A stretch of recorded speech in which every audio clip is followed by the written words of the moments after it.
Ponnani harbour പരിസരത്ത് യുവതിയെ മരിച്ച നിലയിൽ കണ്ടെത്തി. പൊന്നാനി സ്വദേശി ഫാത്തിമയാണ് മരിച്ചത്. സംഭവത്തിൽ യുവതിയുടെ ഭർത്താവ് രായൻമരക്കാർ വീട്ടിൽ മുഹമ്മദിനെ പോലീസ് കസ്റ്റഡിയിലെടുത്തു. ബുധനാഴ്ച രാവിലെയാണ് മൃതദേഹം നാട്ടുകാർ കണ്ടത്. മണലിൽ കമിഴ്ന്നു കിടക്കുന്ന നിലയിലായിരുന്നു മൃതദേഹം.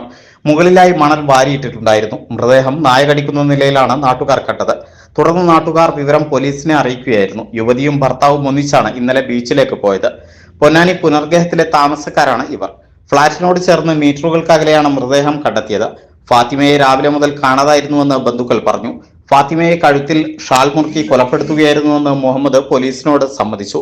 സംശയമാണ് കൊലയ്ക്ക് കാരണമെന്നാണ് പോലീസ് പറയുന്നത്. ഇയാൾ ലഹരിക്കടിമയാണെന്നും പോലീസ് പറയുന്നു. പരപ്പനങ്ങാടിയിലെ റെയിൽവേ ട്രാക്കിന് സമീപത്തു നിന്നാണ് മുഹമ്മദിനെ പോലീസ് പിടികൂടിയത്. ട്രെയിനിന് മുന്നിൽ ചാടി ജീവനൊടുക്കാനുള്ള ശ്രമത്തിലായിരുന്നു ഇയാളെന്നാണ് വിവരം. സംഭവത്തിൽ അസ്വാഭാവിക മരണത്തിന് കേസെടുത്ത് അന്വേഷണം ആരംഭിച്ചു. 1.5 വർഷം മുമ്പായിരുന്നു ഫാത്തിമയുടെയും മുഹമ്മദിന്റെയും വിവാഹം. ഇവർക്ക് 4 മാസം പ്രായമുള്ള മകളുമുണ്ട്. ഇൻക്വസ്റ്റിന് ശേഷം മൃതദേഹം മഞ്ചേരി മെഡിക്കൽ കോളേജിലേക്ക് മാറ്റി.